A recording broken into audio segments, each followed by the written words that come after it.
ఇది American haunted house part 3 video. ఎవరైనా part 1 part 2 చూడకపోతే ఫస్ట్ వెళ్ళి పార్ట్ 1 పార్ట్ 2 చూడండి. అప్పుడే ఈ స్టోరీ ఫ్లో కానీ మధ్యలో వచ్చే ట్విస్ట్ కానీ క్లియర్ గా అర్థం అవుతాయి. అండ్ ఇంకోటి, ఎవరైతే పార్ట్ 1 పార్ట్ 2ని చూసి ఎంజాయ్ చేసి సపోర్ట్ చేశారో వాళ్ళందరికీ నా స్పెషల్ థ్యాంక్స్. మన మెయిన్ స్టోరీలోకి వెళ్లే ముందు పార్ట్ 2లో మనం చెప్పుకున్న స్టోరీని బ్రీఫ్ గా మళ్ళీ మీకు ఎక్స్ప్లెయిన్ చేయడానికి ట్రై చేస్తా. జూలీని కలవడానికి మెంటల్ హాస్పిటల్కి వెళ్ళిన రోజ్ జూలీ కథనంతా విన్న తర్వాత ఎన్నో నిజాలని తెలుసుకుంటుంది. అందరూ అనుకుంటున్నట్టు జూలీ హస్బెండ్ అయిన హెన్రీని చంపింది జూలీ కాదు, జూలీ చేత ఆ దయ్యమే హెన్రీని చంపించింది. జూలీ స్టోరీ విన్న తర్వాత రోజ్ గమనించిన ఇంకొక ముఖ్యమైన విషయం ఏంటంటే, ఆ ఇంట్లో ఉన్న దయ్యం ఏదైతే ఉందో అది ఆ ఇంట్లోని ఫాదర్స్ ని మాత్రమే టార్గెట్ చేసి చంపుతుంది. అలా జూలీ ద్వారా ఎన్నో నిజాలని తెలుసుకున్న రోజ్ తిరిగి ఇంటికి వస్తుంది. ఇంటికొచ్చి తన రూమ్ లో ఆలోచిస్తూ అటు ఇటు తిరుగుతున్న రోజ్ కి తను నడుస్తున్న ఫ్లోర్ ఏదైతే ఉందో ఒక దగ్గర ఒక శబ్దం రావడం, మరొక దగ్గర మరోలా శబ్దం రావడం ఆశ్చర్యాన్ని కలిగిస్తుంది. అప్పుడే రోజ్ తన రూమ్ కిందన ఒక బేస్మెంట్ రూమ్ ఉందని కనిపెడుతుంది. ఆ బేస్మెంట్ రూమ్ ఎంతో పాతదిలా ఉంది, బూజు పట్టిపోయి ఉంది, ఎంతో వికారకరమైన వాసన కూడా ఆ బేస్మెంట్ రూమ్ లోంచి వస్తుంది.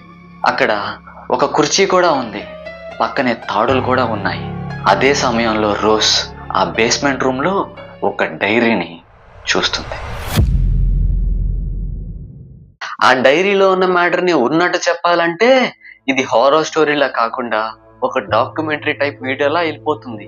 సో నేను ఆ డైరీలో ఉన్న మ్యాటర్ని చాలా బ్రీఫ్ గా మీకు ఎక్స్ప్లెయిన్ చేయడానికి ట్రై చేస్తాను.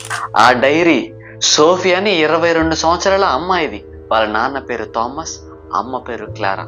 వాళ్ళది చాలా చాలా హ్యాపీ ఫ్యామిలీ. ఆ ఇంట్లో గొడవల వల్ల వచ్చే ఏడుపుల కన్నా సంతోషం వల్ల వచ్చే నవ్వులే ఎక్కువగా ఉండేవి. ఈ థామస్ అనే మనిషి ఎవరైతే ఉన్నారో తన భార్య అయిన క్లారాని, కూతురైన సోఫీని ఎంతో జాగ్రత్తగా హ్యాపీగా చూసుకునేవాడు. ఈ థామస్ అనే మనిషిలో ఉన్న ఒకే ఒక్క బ్యాడ్ క్వాలిటీ ఏంటంటే తను చాలా చాలా ప్రొటెక్టివ్. తన ఫ్యామిలీగా ఫీల్ అవుతున్న ఈ క్లారా కానీ సోఫీ కానీ ఏ చిన్న గాయమైనా సరే తను యాంగ్జైటీలోకి వెళ్ళిపోతాడు. ఆ డిప్రెషన్ లో తను చాలా చాలా సైక్ అయిపోతాడు. అలా జరుగుతున్న సమయంలోనే ఒక రోజు థామస్ డ్యూటీలో ఉన్న సమయంలో క్లారా మెట్లు దిగుతూ కాళ్ళు జారి కింద పడిపోతుంది. తన కాలు విరిగిపోతుంది. థామస్ ఇంటికి వచ్చేసరికి క్లారా బెడ్ మీద ఉంటుంది. తన పక్కనే సోఫీ కూర్చొని ఏడుస్తూ ఉంటుంది. అది చూసిన థామస్ చాలా చాలా యాంగ్జైటీలోకి వెళ్ళిపోతాడు, డిప్రెషన్ లో సైక్ అయిపోతాడు. నేను నీ పక్కన లేకపోవడం వల్లే, నేను జాగ్రత్తగా చూసుకోకపోవడం వల్లే నీ కాళ్ళు విరిగింది అని చెప్పి థామస్ చాలా చాలా బాధపడతాడు క్లారాని చూసి. నేను ఇప్పుడే నా జాబ్కి రిజైన్ చేస్తున్నా అని చెప్పి థామస్ చెప్తాడు. ఆ మాటలకి సోఫీ షాక్ అయిపోతుంది. ఏంటి నాన్న, నీ జాబ్కి నువ్వు రిజైన్ చేస్తే మన ఇల్లు ఎలా గడుస్తుంది అని అడుగుతుంది. నేనే కాదు, నువ్వు కూడా రేపటి నుంచి కాలేజ్కి వెళ్ళట్లేదు అని థామస్ సోఫీతో చెప్తాడు. సోఫీ నోట్లోంచి ఒక్క మాట కూడా రాదు. నవ్వుతూ, ఏంటి నాన్న, నువ్వు జాబ్ మానేయడం ఏంటి, నేను కాలేజ్ ఆగిపోవడం ఏంటి? దానికి థామస్, నాకు ఉన్నది మీరిద్దరు మాత్రమే. రేపు నువ్వెప్పుడైనా బయటికి వెళ్ళి నీకేదైనా జరగరాంది జరిగితే నేను తట్టుకోలేను.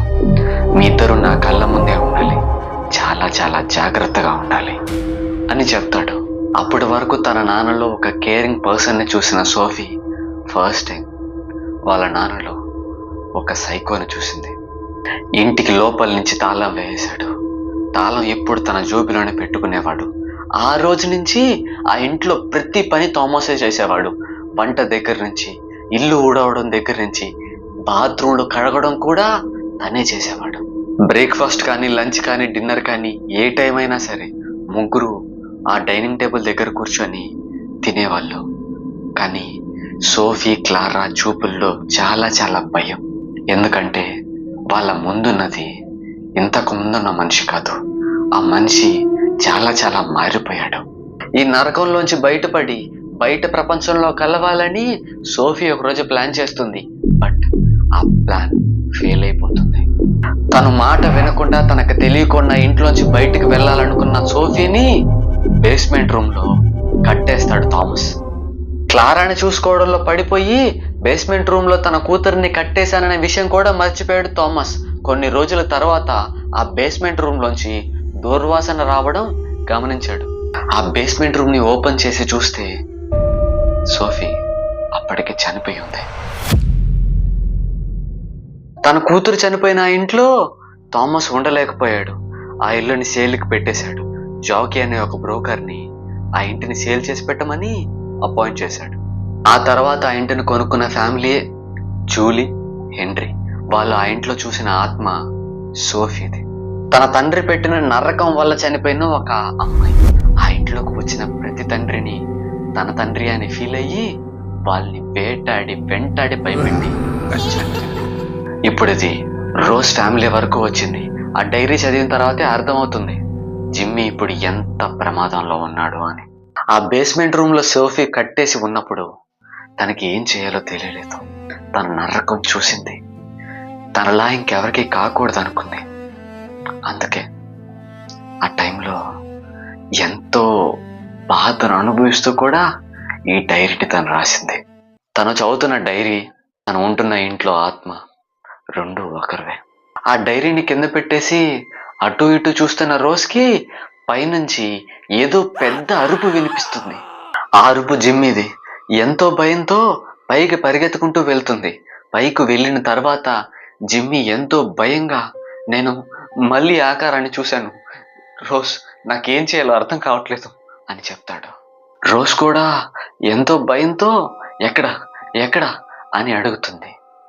అప్పుడు వాళ్ళకి కనిపిస్తుంది సోఫీ ఆత్మ.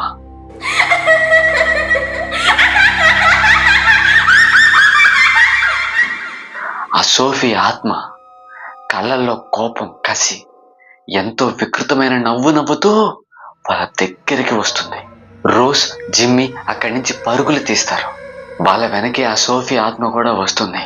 వాళ్ళు పరిగెత్తుకుంటూ ఇంటి బయటకు వెళ్ళిపోతారు. అమ్మయ్యా అనుకునే టైంలో రోజుకు ఒక విషయం గుర్తొస్తుంది. ఇమ్మ ఇంకా తన రూమ్లోనే ఉంది. జిమ్మీకి, రోజుకి ఏం చేయాలో అర్థం కావట్లేదు.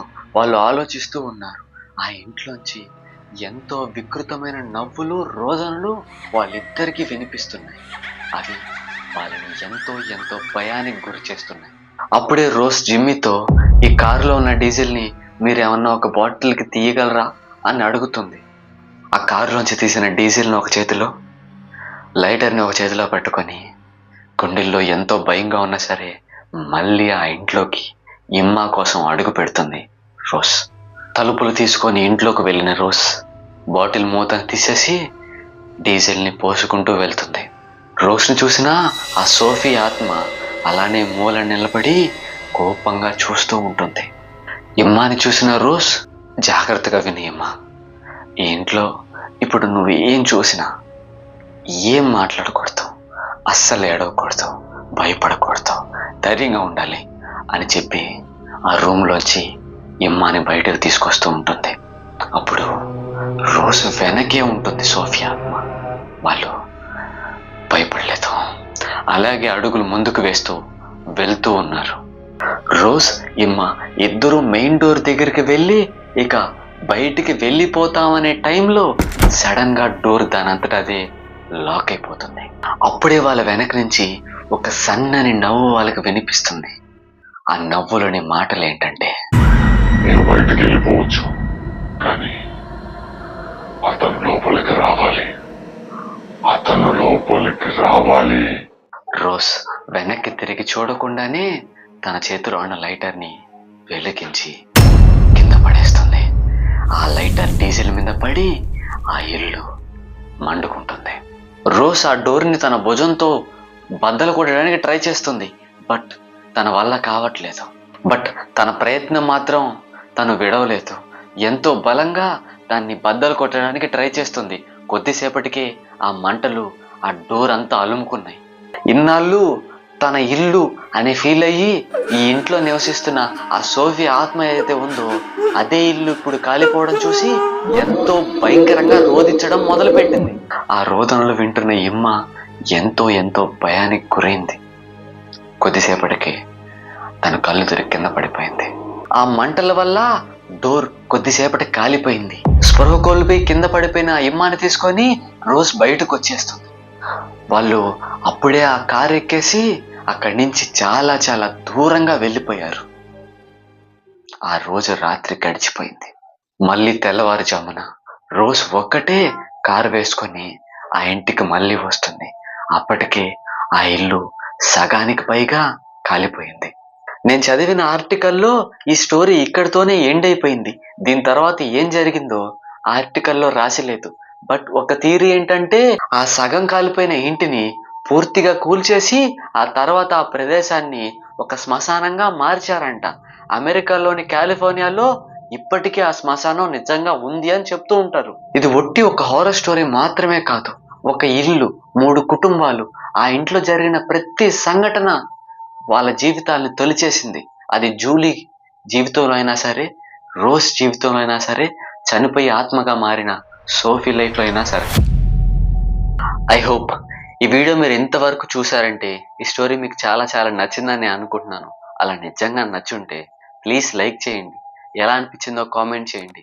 ఇలాంటి మరిన్ని హారర్ స్టోరీస్ కోసం ఈ ఛానల్ని సబ్స్క్రైబ్ చేసుకొని ఆ బెల్ ఐకాన్ ఆన్ చేసి పెట్టుకోండి. Thank you so much.